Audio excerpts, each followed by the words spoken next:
Hey guys, Larry the tractor guy here. Hey, check this out real quick. Got a new barn find here that we're working on, and I'm gonna fix this up. It's a pretty neat old tractor. It's an old 36 model, I believe, 36 model A John Deere, and got a few issues with it. I've been working on.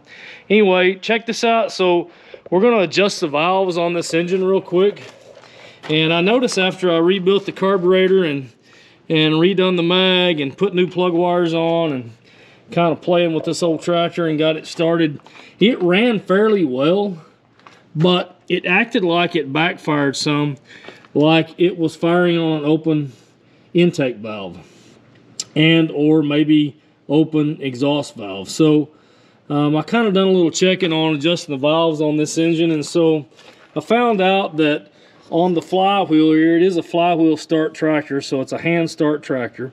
And so if you turn the flywheel and get the left hand impulse up and then get it about a quarter of a turn before the left hand exhaust open slot here, okay, and the indicator is here, by the way, okay, about a quarter of a round before that, then all valves actually should be loose in that position, okay?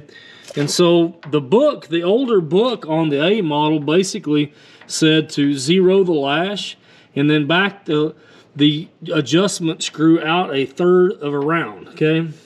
Well, I'm a little bit more particular than that, so I'm gonna go ahead and use a 20 thousandths feeler gauge for that, okay? And we're gonna go ahead and adjust that with a 20 thousandths feeler gauge. We're gonna go ahead and make that adjustment on these valves on this A model.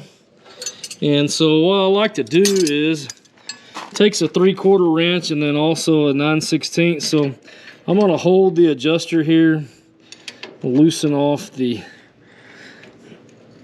jam nut there, okay, and then I get my 20 thousandths feeler gauge. And if you look at these, I've looked at these a lot of times, so if you look at that clearance really close there, that rocker arm kind of sets somewhat at an angle, okay? And so make sure when you're making that adjustment that you get your feeler gauge all the way up in there, so to speak, okay, so that you get a good adjustment on that.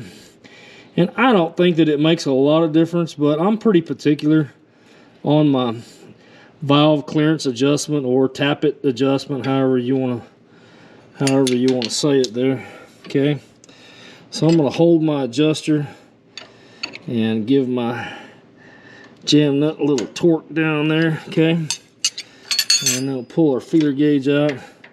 So now we got pretty good clearance on that one, okay? We're going to go ahead and adjust the other three valves there the same at that 20 thousandths. I think that'll work real good. So we got our valve adjustment made on the little A model here, and we're going to go ahead and just leave the valve cover off for a moment there and go ahead and start this tractor up, get our gas turned on here, and we'll go ahead and fire this thing off here, see what it sounds like, and show you what the valves look like with the valve cover off, show you the valves in action there. We won't lose very much oil. I've done this before. Also, I've got the water pipes off right now and got to replace these bottom radiator hoses and then top radiator hose. So we're not going to run it very long, just long enough to listen, see what it sounds like. So when you start these tractors that are a hand start, starting with the flywheel, then you have to use these compression release. Otherwise, you can't hardly start the tractor. So we're going to go ahead and give it a couple of turns here with the flywheel, see if she'll fire.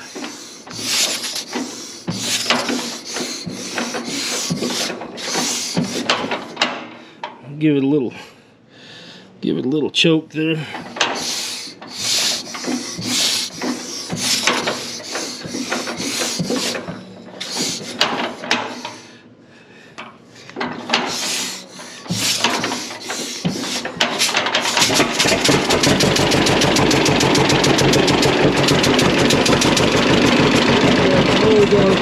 Close our leak valve there.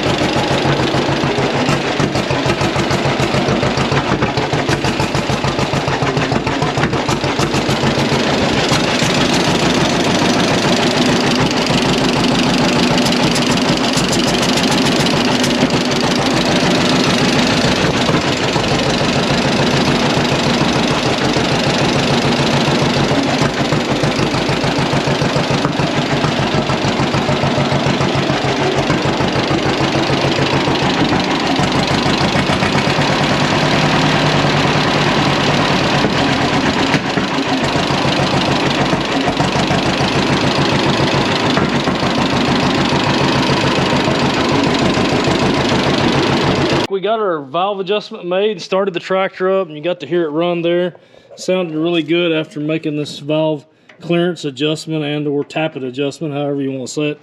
And so we're gonna go ahead and wrap it up here. It's 8 o'clock this evening. Been working on tractors all day, and the wife says it's time to get in the house and get cleaned up and get ready for another day.